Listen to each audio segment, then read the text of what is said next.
ये थे मोहम्मद बिन कासिम, जो 695 ईस्वी में सऊदी अरब के खूबसूरत शहर ताइफ में पैदा हुए। वालिद के इंतकाल के बाद मोहम्मद बिन कासिम की परवरिश उनकी वालिदा ने बसरा में की। ये वो शहर था जो इस वक्त इल्म और फन हर्ब का मरकज था। यहां उन्होंने सिर्फ घड़सवारी और तलवारबाजी ही नहीं सीखी, बल्कि वो दमिश्क के बेहतरीन फौजी मदरसे से फारिग अल तहसील हुए, जहां उनकी गैर मामूली जहानत ने बड़े बड़े जर्नेलों को हैरान कर दिया। वो महज एक सिपाही नहीं, बल्कि बचपन ही से एक अजीम मुंतज़िम और मुदब्बिर बनकर उभरे थे। महज 17 साल की उम्र में एक पूरा शहर फतह करना, ये कोई ख्वाब नहीं, मोहम्मद बिन कासिम की हकीकत थी। उनकी पहली बड़ी मुहिम फारिस यानी ईरान के बागियों को कुचलना थी। अपनी गैर मामूली जंगी हिकमत अमली से उन्होंने वो कर दिखाया जो बड़े बड़े तजुर्बाकार जर्नल न कर सके। महज 17 साल की उम्र में उन्हें शिराज का गवर्नर बना दिया गया। उन्होंने न सिर्फ इस शहर को दोबारा तामीर किया, बल्कि उसे अमन और इंसाफ का गहवारा बना दिया। लंका के साहिल से आने वाला एक बहरी जहाज जब दीबल के करीब पहुंचा तो जालिम समुद्री डाकुओं ने इसे लूट लिया। मासूम बच्चों और बेवाओं को कैद कर लिया गया, लेकिन इसी हंगामे में एक बहिम्मत खातून की आवाज गूंजी, ए हुज्जाज, हमारी खबर लो। जब यह पैगाम हुज्जाज बिन यूसुफ तक पहुंचा तो उसने तड़प कर कहा, मैं लब्बैक कहता हूं। 6000 शामी घड़सवार और 6000 ऊंट सवारों का यह लश्कर शिराज से रवाना हुआ। मीलों का फासला, तपता रेगिस्तान और कठिन रास्ते, लेकिन इस नौजवान सिपा सालार के अज़्म के सामने पहाड़ भी रेत बन गए। सन 712 ईस्वी जब मोहम्मद बिन कासिम का लश्कर सिंध के मशहूर तिजारती मरकज दीबल के सामने पहुंचा। ये वो तारीखी बंदरगाह थी जहां से पूरे खित्ते की तिजारत होती थी और जिसकी दीवारें नाकाबिले तस्खीर समझी जाती थीं।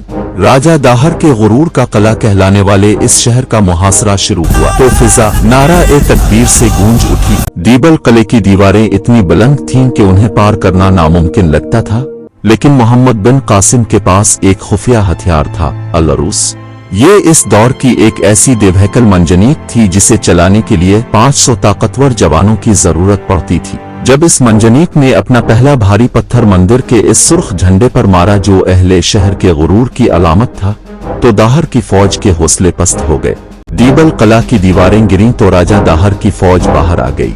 एक तरफ राजा दाहर की टिड्डी दिल फौज और देवहकल हाथी थे, तो दूसरी तरफ मोहम्मद बिन कासिम के मुट्ठी भर लेकिन जानिसार सिपाही। राजा दाहर अपने गुरूर के हाथी पर सवार था, लेकिन अरबों के आतिशी तीरों ने हाथियों में भगदड़ मचा दी। जब दाहर हाथी से गिरा तो सिंध की किस्मत का फैसला हो गया। मोहम्मद बिन कासिम का अगला पड़ाव मुल्तान था, जहां राजा गोर सिंह हाकिम था। ये शहर अपनी दौलत और मजबूत किले की वजह से मशहूर था। महीनों के मुहासरे के बाद जब मुसलमानों ने शहर का पानी बंद करके किला फतह किया तो यहाँ से इतना सोना मिला कि तारीख दंग रह गई। मोहम्मद बिन कासिम सिर्फ एक फातेह नहीं बल्कि एक आदिल हुक्मरान थे। जब उन्होंने सिंध फतह किया तो मजलूमों को राजा दाहर के जबर से निजात दिलाई। उन्होंने ऐलान किया कि तुम्हारे मंदिर महफूज हैं और तुम्हारी इबादत गाहें हमारी जिम्मेदारी हैं। ब्राह्मणों को उनके ओहदों पर बरकरार रखा और हिंदुओं को अपनी मजहबी रसूमात की मुकम्मल आजादी दी। जब मोहम्मद बिन कासिम सिंध में फतूहात के झंडे गाड़ रहे थे, तब दमिश्क के तख्त पर बैठा उनका सबसे बड़ा सरपरस्त हुज्जाज बिन यूसुफ इंतकाल कर गया।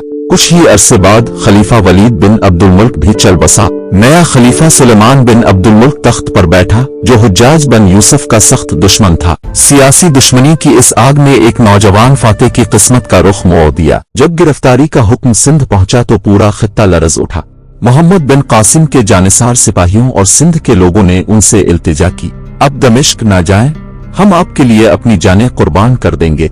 उनके पास इतनी ताकत थी कि वो बगावत करके अपनी आजाद रियासत बना सकते थे, लेकिन इस अजीम नौजवान ने जवाब दिया, मैं अपने खलीफा की नाफरमानी करके तारीख में गद्दार नहीं कहलाना चाहता। उन्होंने फातेह की क़बा उतारी और एक कैदी की तरह जंजीरें पहन ली ताकि इत्तेहाद उम्मत पर हर्फ ना आए। मोहम्मद बिन कासिम सिर्फ 20 साल जिए, लेकिन उनके 3 साला सफर ने बैसगीर की तकदीर बदल कर रख दी। वो चले गए मगर वो बीज बो गए जिसने आगे चलकर सल्तनती दिल्ली और मुगलों की बुनियाद रखी। आज अगर पाकिस्तान और हिंदुस्तान में करोड़ों मुसलमान मौजूद हैं तो उसकी पहली कड़ी वही नौजवान सिपा सालार था। वो एक फातेह भी थे, एक आदिल हुक्मरान भी और वफादारी की सबसे बड़ी मिसाल भी। सिंध की मिट्टी आज भी गवाह है कि जब तक यहाँ इस्लाम जिंदा है मोहम्मद बिन कासिम का नाम तारीख के माथे पर झूमर बनकर चमकता रहेगा।